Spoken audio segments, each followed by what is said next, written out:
Welcome to another episode of the Scottish Property Podcast. I'm here with my black belt in Brazilian Jiu-Jitsu, Stephen Clark. How you doing? Could hardly get that out of my mouth there. But... Well, a tongue twister for you, Nick, wasn't it?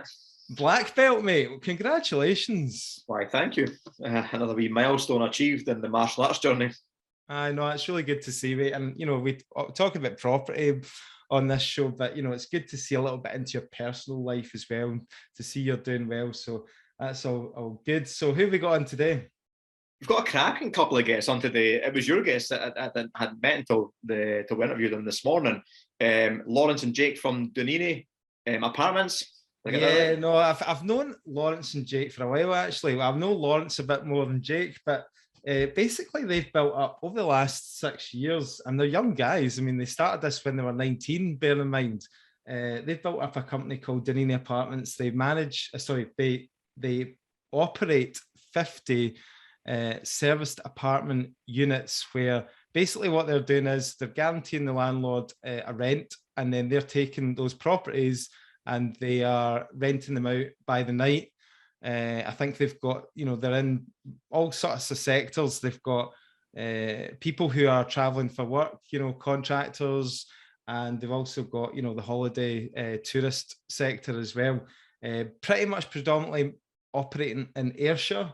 They're actually the biggest operator in South Ayrshire, I think they did say on the interview, which is an impressive feat. But what impressed me the most about the guys is they're young, enthusiastic, entrepreneurial, but they're very much focused on providing this good service, this good quality product, building a team, around themselves. I think they've got 16 members of staff already, so they're building a very scalable business where they've extracted themselves out of the business, and they're scaling this business up, and they're going to continue to scale up.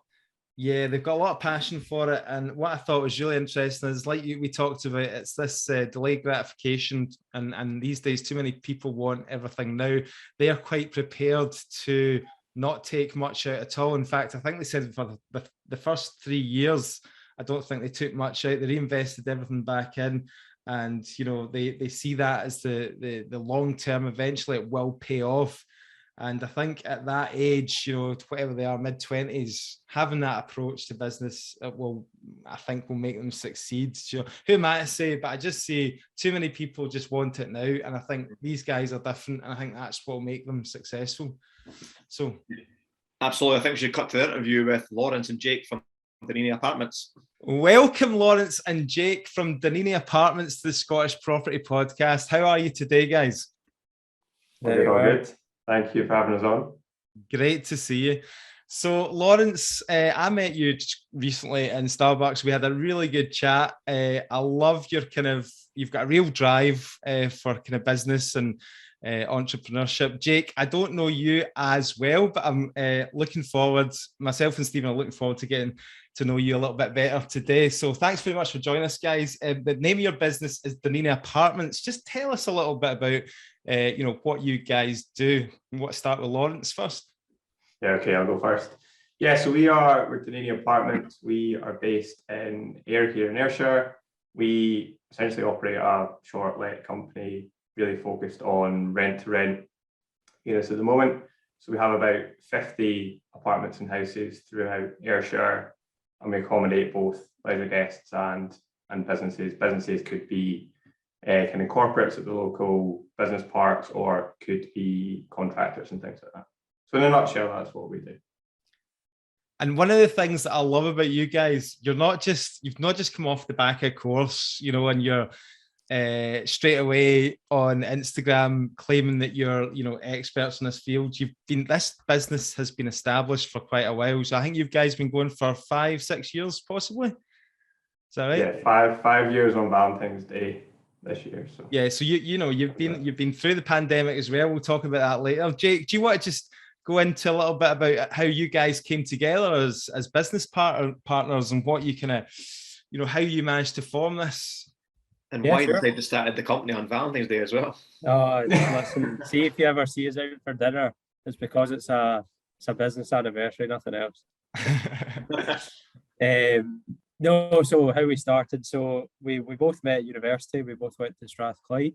I was doing economics and finance. Laurence was doing economics and marketing. think we met in second year. We were both staying in Glasgow in the East End. Well, Laurence was calling it Merchant City East, he used to call it, but it was really Denison. So we were both staying there. We kind of got chatting. We were both kind of from entrepreneurial backgrounds, and we were kind of making a bit of extra money, beer money for university, doing some work for a local developer.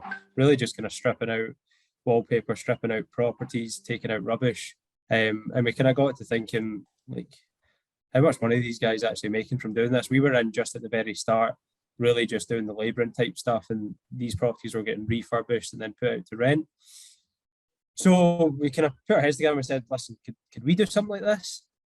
We didn't know very much about property. We didn't know very much about renting, but we had a lot of enthusiasm when we wanted to kind of build a business ourselves. We never wanted to really go down the traditional route. A lot of our kind of friends were going to apply for internships and apply for jobs at Morgan Stanley, all the rest of it, but that kind of never tickled our fancy. So we kind of put our head together. The first idea that we had before we actually went into this was we could start an energy drink. So at uni, like, energy drinks are so popular in lecture halls. That's all we see is like students with energy drinks. So like in health and like healthy energy drinks were kind of coming in. So we're like, is there a niche there that we could actually develop and we could go into? Then we kind of decided that we would actually need a ton of startup cost, manufacturing, storing, all that kind of stuff that we didn't have.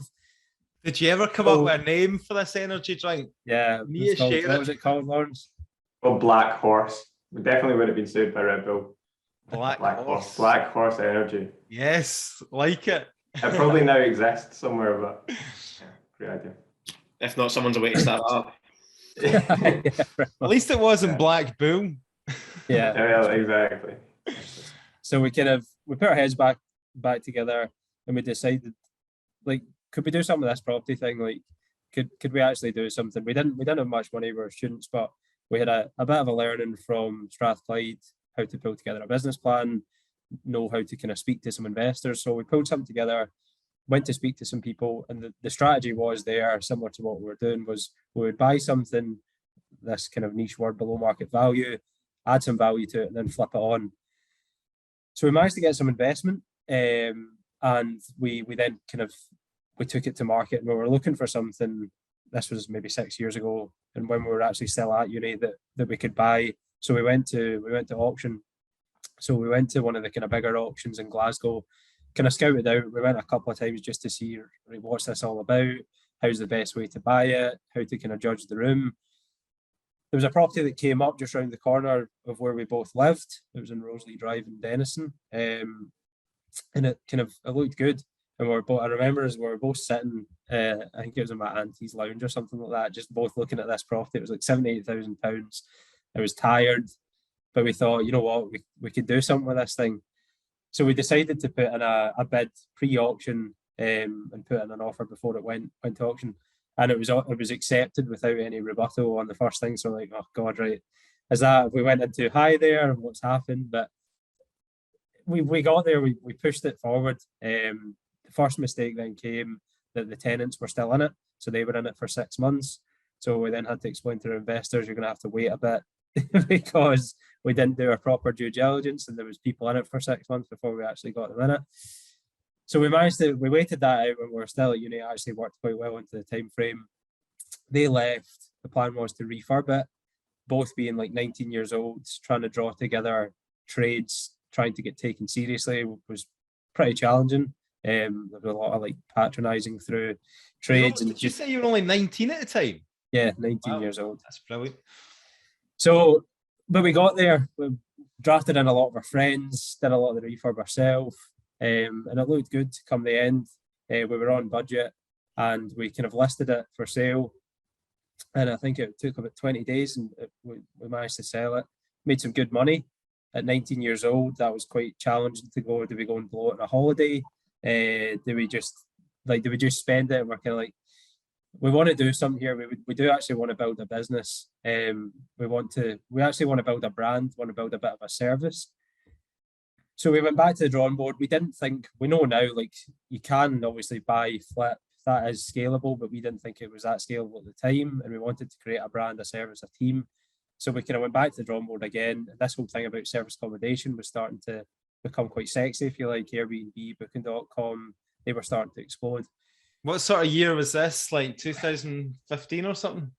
Yeah, when was this, Laurence? But 2016. 2016.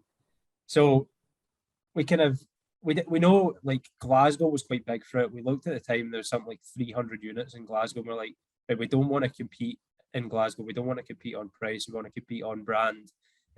Offer a bit of a better service than anyone else is offering. So we came down to Ayr, is where I'm from, and it's like a really nice coastal town.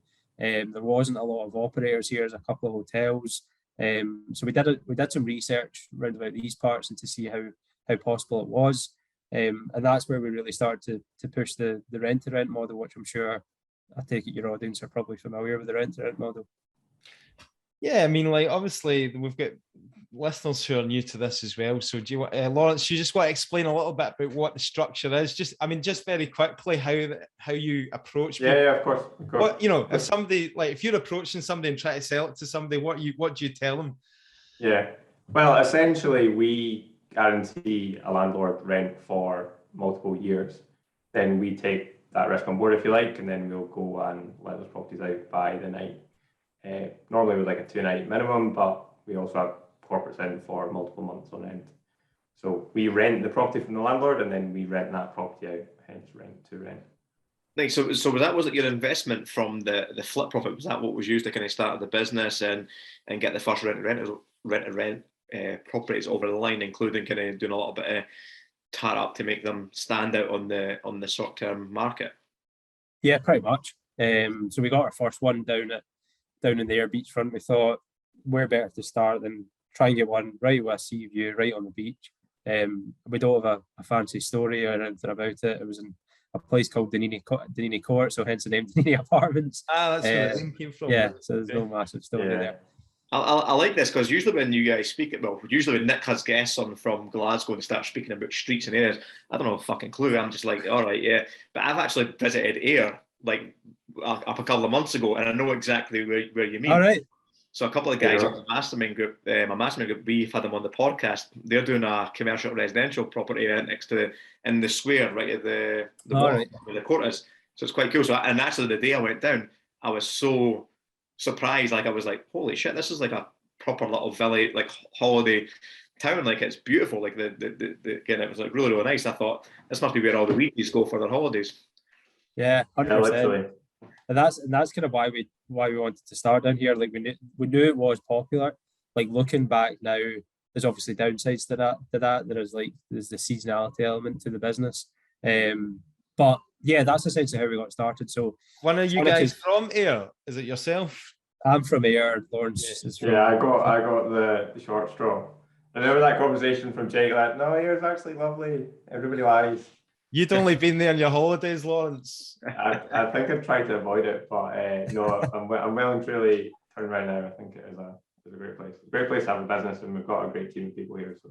Right, good stuff. So when you started out, you got that first property. What did you have a kind of vision for it, like, or did you just kind of go with the flow, just get the first one under your belt? What was the plan, Yeah, I think that was like a really kind of challenging period, if you like, because we did the first rent to rent we signed up. We actually did do quite a lot of work on it, probably more than we had planned to, if you like. So we actually did some painting and things like that, and it took multiple months of paying rent to actually get it to the point that it was ready. Now if we bring a property on, it's ready in a few days, which is really how it needs to be in this model. But yeah, the vision from the very start was to be like a national brand and have multiple units. It was never to just have a few in kind of by the beach. Obviously you're trying to build, like you say, you always had the intention of building a proper sustainable business where, at that point, did you see yourselves employing others later down the line as well and growing? Yeah, definitely. I mean, even the brand from the very start, we may have kind of stumbled upon the name Donnini Apartments, but it was very much like hotel quality standards of brand that we could go to corporates with, that leisure guests could come and know that they're staying in a Donnini apartment. It's not just an Airbnb landlord that's called it beachfront view or something like that. From the very start, we had that kind of vision of, as I said, being national, getting a team behind us, building consistent process, and great guest experience from the very start, which was very challenging from the start because it took a long time and we had to kind of believe in momentum that would start to happen. And it did start to happen, but it took a long time. How did that first one go then? You said you kind of went over budget and over time frame. Like what was how did it going to go financially then when you finally got the little refurb done and got on the market? Were you surprised at the results that you got? Did it kind of work out as you expected? Yeah, 100%. Like I think the weekend that we put it on, and that's why we say it was Valentine's Day, it literally got booked straight away. I got booked for Valentine's Day, and that buzz of your kind of first booking coming through was brilliant. And we knew at that point this actually might work. And we started opening up the calendar. We started to actually get some more bookings. So we realised at that point we had to actually get more property, which again was probably one of the, we've never thought about our ages as like a stumbling block, but it obviously came when like you're going to different landlords and saying like, trust us, we know what we're doing, like we can really make your property, and we won't, there's no void periods, we look after it, we furnish it really nicely. Like that took a bit of a while to get some momentum, but Ayr's a small place, probably like anywhere, and once you start doing like a decent job for people speak and you get referrals and stuff coming in, so it really just kind of snowballed thereafter. Did you feel like, I mean, obviously as 19-year-olds just coming out of uni, did you feel kind of like what do they call it, imposter syndrome, like where you feel really awkward speaking to these landlords and investors, or did you just, are you guys quite kind of confident personalities anyway, or did that? I think to be honest, no, not really.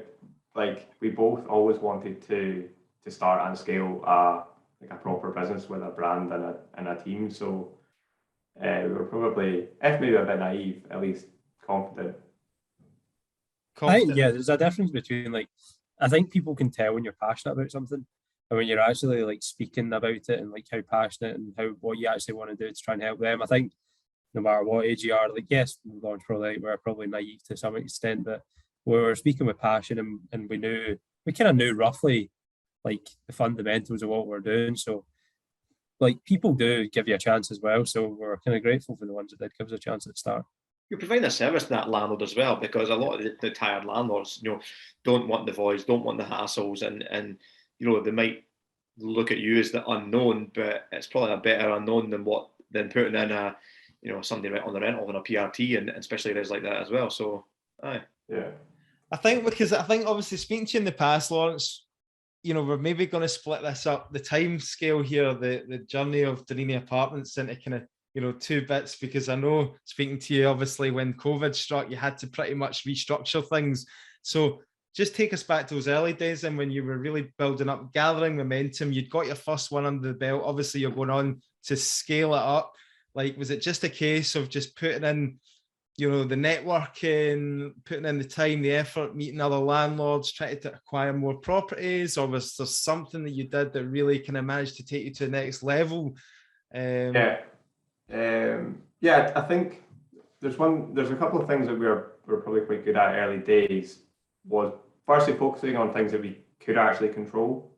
There's a lot of things that we couldn't just magically have 50 apartments. We couldn't just magically walk into Spirit Aero Systems and get them to book everything with us. But we could build our network and we could talk to as many people as we possibly could in a day or in a week. And how did you do that? How did you do that networking? Yeah, so one thing that we did was we joined things like the Ayrshire Chambers of Commerce and property networking groups in Glasgow and things like that. The Ayrshire Chambers, for example, they were really helpful at the start. I know different Chambers of Commerce will probably have differing levels of effectiveness, but they are actually really good. And we said to them when we joined, we'll probably annoy you and really make the most out of this. And we did. We phoned them probably multiple times a week, and we'd say, "Oh, we've seen these people in your directory. Could you introduce us to them? Could you do a warm intro with them so that we can try and get a coffee and get a catch up?" And we did that, and quite quickly, we'd get introduced to landlords or people that worked within the kind of bigger local companies. And one thing that came through that, probably a as you say, was there anything that maybe jumps out as a turning point? Possibly being introduced to a mentor through Scottish Enterprise, ultimately through the Chambers of Commerce. Gordon, who we were supposed to have for a year, but actually still have to this day, and he still comes in literally every week and phones us probably multiple times a week, or we phone him, I should say, multiple times in a week. And Gordon came in and he was, he talked about process and hiring people and really how to scale from operating in Ayr to operating nationally and globally, which is our vision and still very much is the vision. So he probably gave us the real confidence and the urgency to start hiring a team, something that we knew we were going to do and that we would need to do. But the confidence to kind of get out of our own way a little bit and just do that and take the leap of faith, if you like. It's that you kind of credit the turning point to a mentor, because a lot of people will just try and kind of muddle through for years and years themselves and try and figure it out. But someone that's been there, done it before you, is a good place to start. How did you kind of do your due diligence on the mentor then to make sure that he was the right fit for you guys, or was it just a case of he's taking our calls and he's giving us valuable information, let's just use them? Yeah, I think we had a very, very specific ask.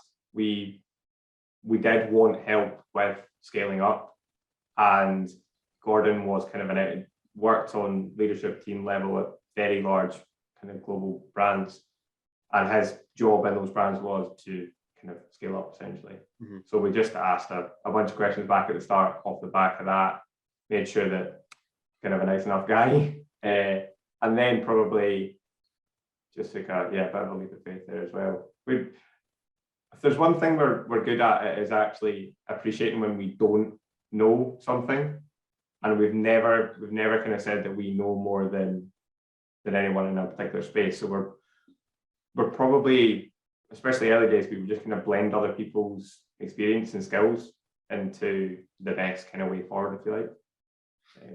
And are you aware of any kind of schemes? Like, I'm thinking about people who are listening to this right now, that are thinking about starting out in business.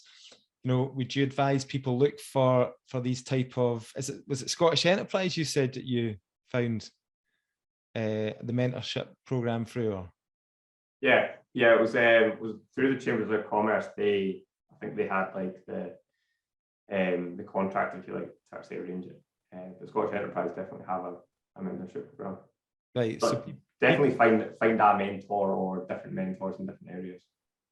Excellent. Tell us a wee bit, Len, about the kind of operations side of the business then. What the kind of, day-to-day challenges of running a 50-unit sort of service department business. I mean, you obviously got to a point where you guys were running about doing everything, and then you obviously have to make your first hire. Would you want to start with that then? Who was your first, or what was your first hire, and what was the kind of help that you were needing right at the start? Oh God. So I think back to your initial point, like one of the things that's actually helped us, and every time that we get a bit better, is when we like level up a bit and like go outside of our comfort zone. So the first one was like we decided to get an office. Like when we didn't have a lot of revenue coming through, but we actually needed to treat it a bit more seriously and like show up consistently. So we got an office. Our first hire was way back at the start, and to be honest with you, we didn't really know what we wanted. Like Gordon kept saying to us, like, you're doing far too much yourselves. We're bursting at the sides. So we put a role out that was a like absolute mixed role between furnishing properties, helping with linen, helping with sales, helping with marketing. It was a role that was just like covered pretty much every base. And that was definitely our fault. Like we didn't give enough clarity to that person, and there was not a set roles and responsibilities. And we also hired it on a part-time basis and then asked them to go full-time. So there was like, the list goes on of the amount of mistakes that we made. So did that first hire not go that great then? No, it did not go well. So we kind of took it back to the drawing board after that. One thing that we did back at the very start is myself and Laurence, we split our roles and responsibilities, so we weren't stepping over one another. So we very much like, I take care of one half of the business, Laurence looks after the other half of it. And we kind of decided, right, where do we need the resource? Where do we want to focus it? So we had one roll out and we got quite a lot of good applicants. And it was actually in this room that we're in just now. This was when we decided to level up again. We bought 8 desks. There was just the two of us. We bought 8 desks in this big massive room. And we're like, right, we need to fill all these desks with people that we need. There was 2, like, so when these people were coming in for interviews, they're like, oh, where's everyone else? So it's like, oh, they're just away in lunch. But it was just the 2 of us. So we had one roll out and we got 2 really good candidates, and we couldn't decide between us like which was the right one. So we just decided to hire both of them. And we knew that there was enough resource, there was enough demand in the business to cater for both of them.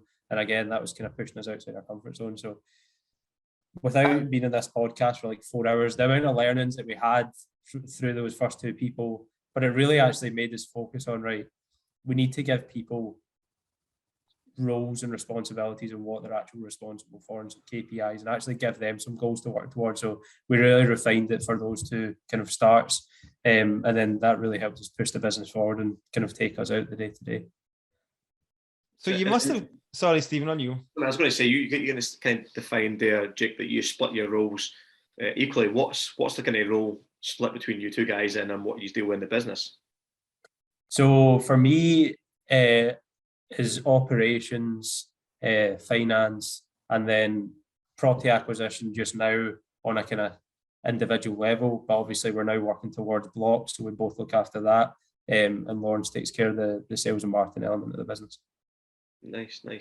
See, like, I mean, you said you took on two staff there. I mean, did you not have like cash flow problems at the start then? Because obviously you're having to pay 2 salaries straight away. Did you have enough built up that you managed to fund that, or did you have to take additional lending? Or I suppose the benefit of being young and starting a business is like we went into the business with not an income, so it didn't really we weren't dropping from a salary or anything like that we had previously. So like for the first 3 years, we barely paid ourselves, which rightly or wrongly, don't know if that was the right thing to do, but we literally just reinvested absolutely everything back into the business. So, and we were self-funded by that point as well after we paid back our investors. So yeah, we really just had like a bit of a war chest there, and we had the money to be able to afford the salaries. And we knew, again, leveling up, it would push us into a bit of an uncomfortable area that we now have these 2 people that we need to pay for.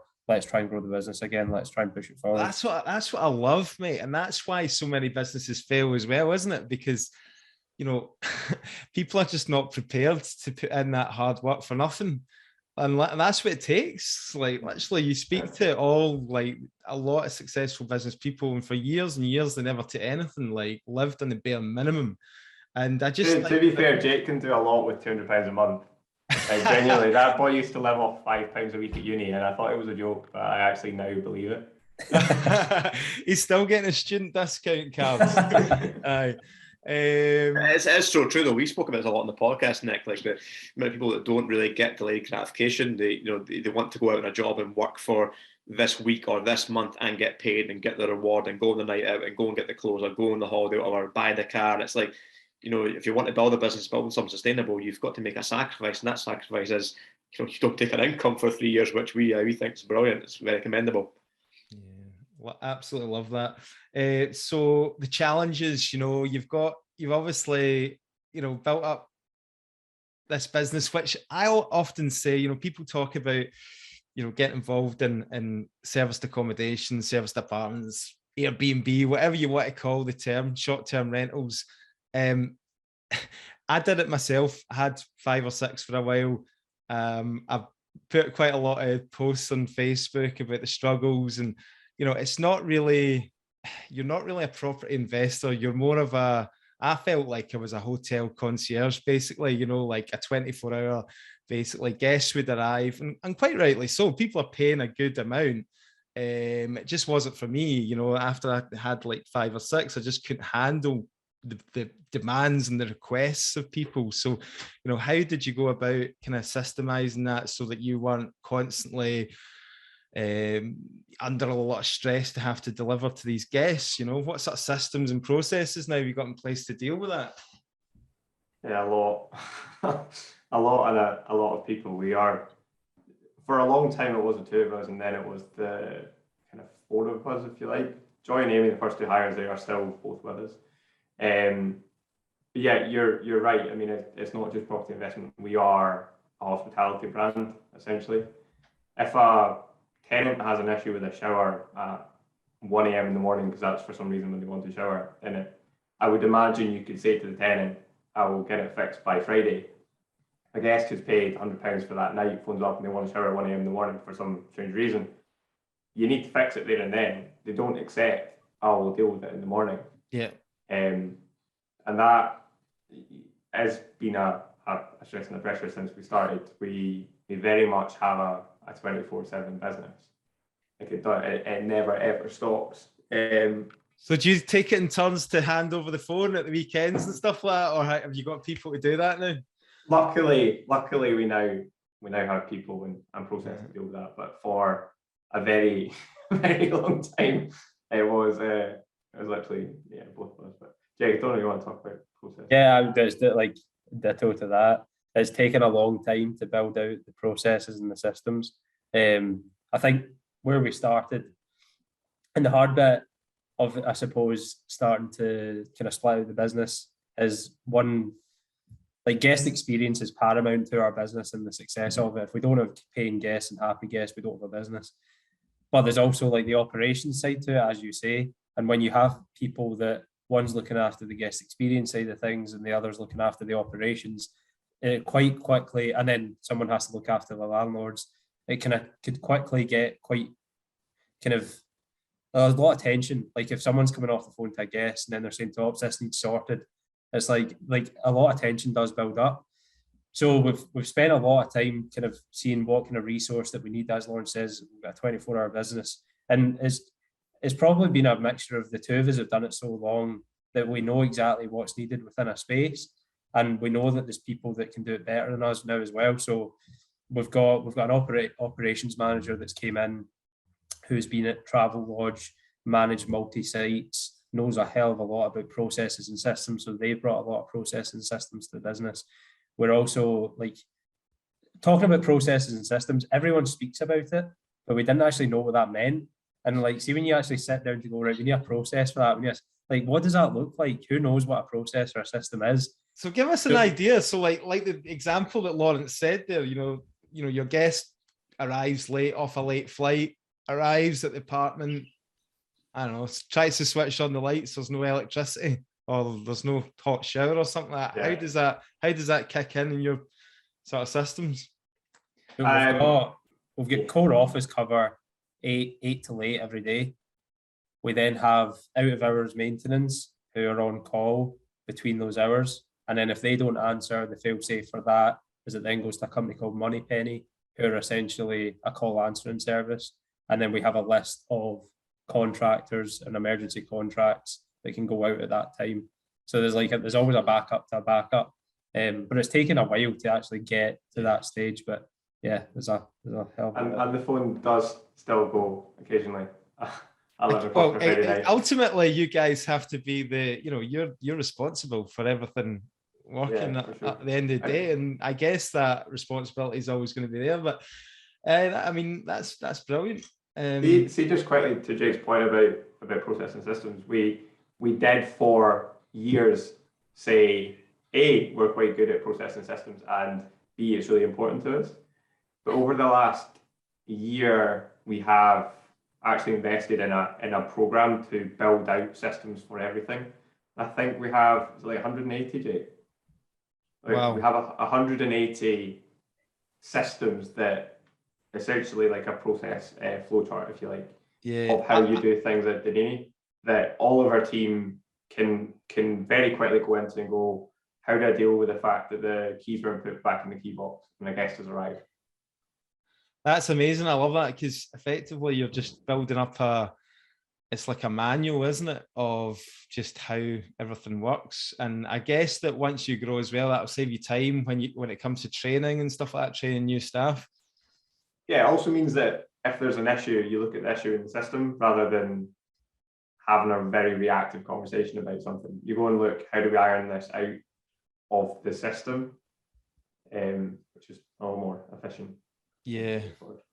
Aye, no, that sounds really good. You guys touched on before as well that you it started off with rent to rent, but did you start buying your own properties as well as the business grew? Yeah, so like that's obviously a long-term play of our business, is obviously to buy the underlying asset. So we own like 12% of the portfolio, and we'll continue to build that over time. For actually scaling our business though, and scaling it relatively quickly, but as well as sustainably, that's probably the quickest way, is the kind of rent to rent model. But we do still buy. Are you buying the assets that you already operate from the landlord? So kind of you operate it for so many periods, then you get an option to buy it from them. Is that the If it comes up, if there's an opportunity that comes up, we quite frequently do like inter-company, like, so we've got a landlord that's want to sell and another landlord that wants to buy. We'll kind of match them up. We do that quite frequently, but just currently with the property market at an all-time high and stuff like that, we're kind of just taking a bit of a pause to not buy anything at the moment. Yeah, and being liquid and just kind of operating the business, bringing the cash flow in. Yeah, it makes sense. Yeah, I bet so the future is definitely going to be to buy your own assets inside Donnini, that the owner and the operator separately. Yeah, it'll be both, and we've always spoken about that. Like, we won't just buy and we won't just rent to rent. We'll do both where we can. No, it makes sense.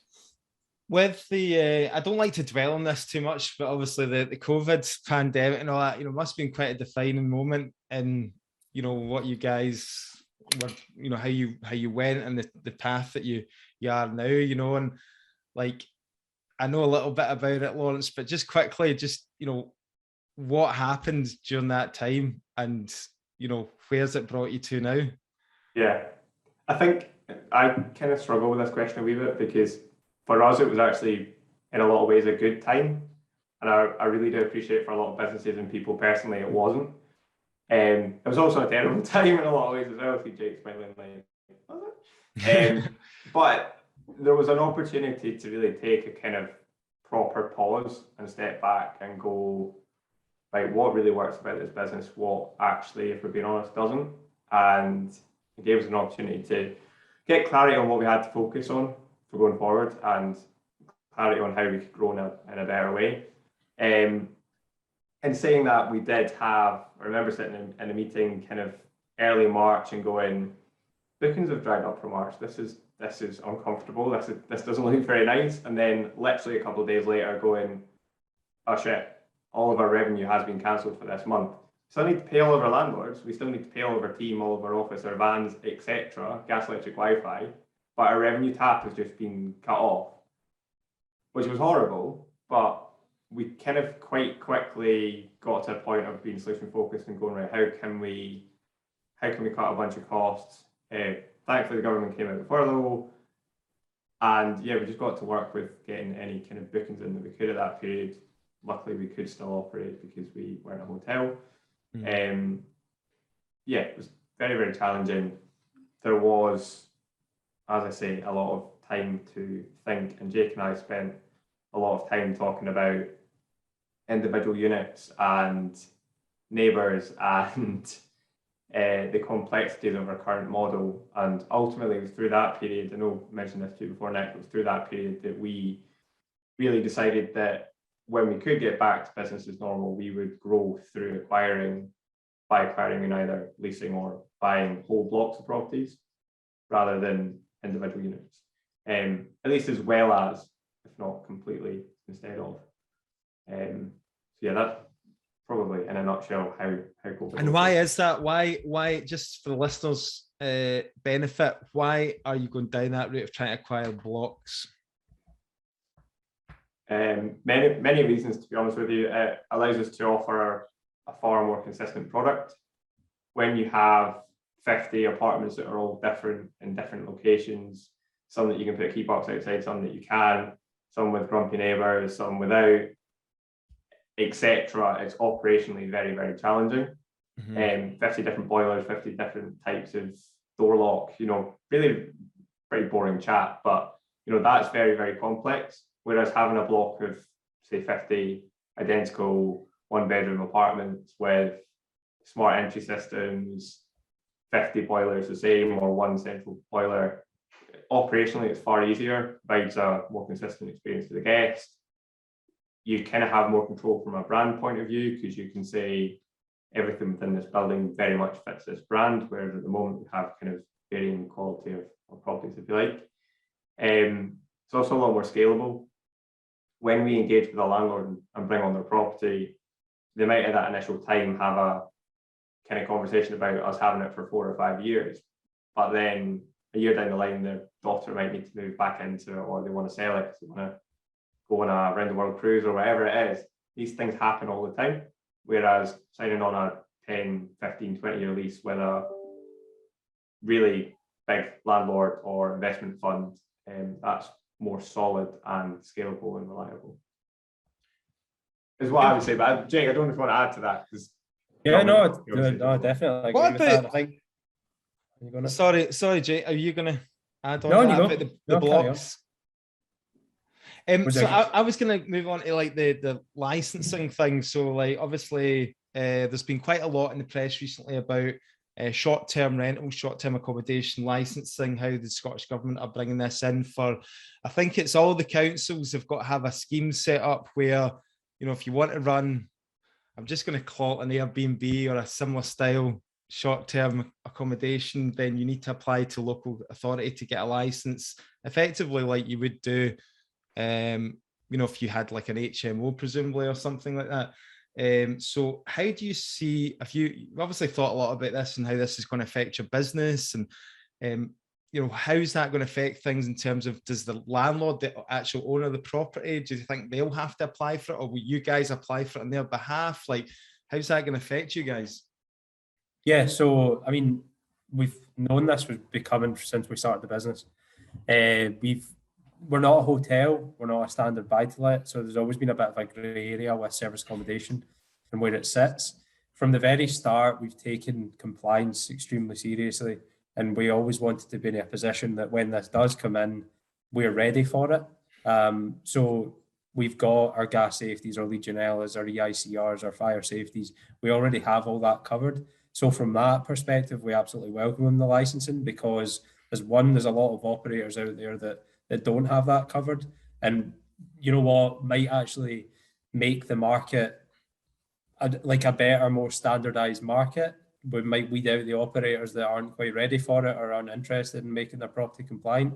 So from that perspective, we definitely welcome it.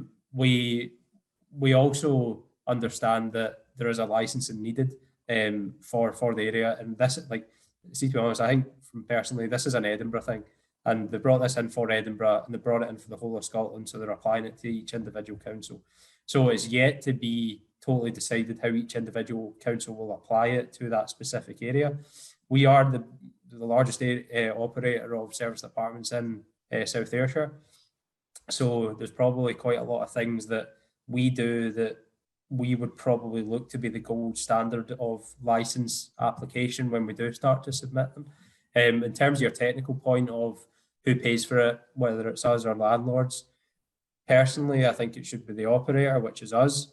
Like, we are getting the property to operate it as a self-catering unit, so it should be our onus to actually pay for it. Which again, you just need to work these things into your margins and work these things into how you operate things. So, I mean, overall, we knew it was coming. We do welcome it. We're just trying to get everything ready, and to the point around the systems and processes and policies, we really want to make sure that, because it is shitty for neighbours sometimes, and we don't want party pads. Like, if someone's bought somewhere down the beach to retire, we don't want that being rubbish for them if they're a resident. Like, we do want to have decent guests in, and that's why we've tried to position our brand as a slightly kind of more higher end brand, so that we're getting in good clientele, we're getting in people that look after the properties, and the properties are of a good standard. Yeah, I love that approach, because like you get this a lot in, like, you know, the general kind of just buy to let, you know, standard PRS private renting sector. So many people, as soon as there's a change, you know, everybody's up in arms and saying, this is the end of buy to lets. Do you know what I mean? All landlords are selling up because there's a new bit of legislation, but you just need to roll with it. And ultimately, like you say, it might be a benefit to you, because it's going to, you know, weed out a lot of the kind of poorer operators, or the ones that are not trying to deliver a good service. Do you know what I mean? So yeah, that's a great approach. What about acquiring more properties then? Obviously, you want to try and grow as a business. If I'm a landlord with a block of flats or something like that, what would be the benefit of me handing my properties over to you? Or is there a certain type of thing you're looking to acquire? Yeah, so we've obviously got two models. So at the moment we've got our individual acquisition model, whereas there's properties, anything ranging from a 1-bed property to a 5-bed detached house. So we're still definitely wanting to speak to any landlords that have a property. You can check out our website to see what the properties look like, where the location is, where they're similar to. Ayrshire-based properties, we're currently in Ayr, Prestwick, Troon and Kilmarnock. So anywhere within that region, we'll definitely have a look. Happy to come out and to look at the property to see if it's something that we're interested in. Moving further into your point there about the block acquisition, 100%. If there's a landlord that's got a block of properties that they're looking for, they're fed up with getting individual tenancies, filling each individual ones, we'll absolutely look at it. And to Laurence's point there, it's in our interest to make sure that the properties are kept to a really high standard, because everything's so transparent now from TripAdvisor, Booking.com. If we don't do a good job, people are going to speak about it. So it's in our interest to make sure that we actually look about, like, keep the properties up to standard, do a great job for the landlord. So yeah, if there's anyone that's kind of got those properties or a block of apartments, so we definitely look to chat to them. Yeah. Nice guys. And what do you think I suppose the future for your business for the next 5 years would look like for you guys? Where would you like to take it to? We have this very detailed out, but again, in short, essentially we need to grow through the block acquisition model. Jake's talking there about individual units. To have one individual unit in Aberdeen, there's not a critical mass there for us to have an operations manager up in Aberdeen, etc. But to have a block of apartments in an area, there's instantly, as long as there's at least 20, ideally a little bit more than that, in an area, you've already got critical mass to actually open in that area. So with the block model, we're looking at a lot of buildings at the moment all the way throughout the UK, because we can grow in that way. So ultimately, how does Donnini look over the next 5 years? A lot of growth in property numbers, but through really bringing on blocks of apartments throughout the UK, continuing to grow our portfolio in Ayrshire as well, in addition to that. Strengthening the team as well. We've at about 16 at the moment, I think, team of 16, including Jake and I. Made some really great hires, really happy with the team that we've got. Might need to be a few people added to that for ultimate growth over the next few years, but keeping them happy, growing the right culture, serving more guests. And maybe in 5 years' time, you can take a decent salary and dividend as well. No, just kidding, guys. No, listen, it's been absolutely brilliant. It's a breath of fresh air talking to you guys, because, obviously, you're a lot younger than us, and I feel the passion and drive from you, which, I wish I had that, when I was your age. But I think a lot of people take a lot from today's chat, and appreciate you coming on. Wish you all the best with the future of Donnini Apartments. Thank you very much, guys. Thanks for having us. Hey guys, thanks very much for joining us. It's been a great chat. Thanks. Where can people reach out to you? Are you active on social media?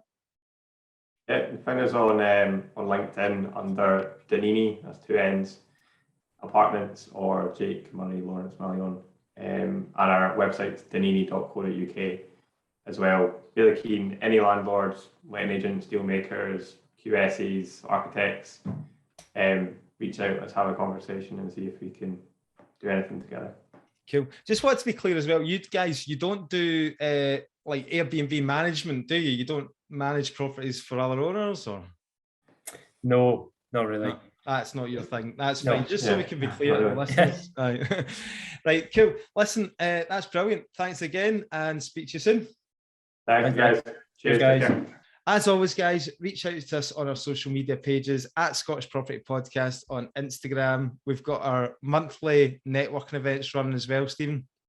Yeah, absolutely. And I'm making the trip to Glasgow. I've been excited. Glasgow's I've not been to Dundee actually either, but Glasgow's one I've been excited to go to, because you always get a sellout crowd. It always looks like a great night. And I'm coming along on June the 6th, is it? We're going to need to book out a bigger venue for this, by the way. We'll maybe approach the Hydro in Glasgow. I think they're 13,000 capacity. So we got the big gun coming into Glasgow, man. Roll out the red carpet for Stephen Clark. I'm actually really looking forward to it. The events have been good fun. We've always said this when we started out. I was always looking to kind of go to multiple events. Now that the Aberdeen one's up and running and they've got good hosts in place and decent market updates and decent speakers coming on, I can kind of come along to your one and see what you're up to and see how you're selling out. Take some tips of you. You'll need to get that book published for that date as well, mate, and get the signed copies. And give away free copies. That's it. I'll be looking to get my T-shirt signed. Nice one. I'll sign your Mantis. Hey, what are you saying? Right, enough's enough. Thanks again for listening, guys, and we'll see you again next week. Thanks a lot, guys. See you in person at the events, or thanks for listening.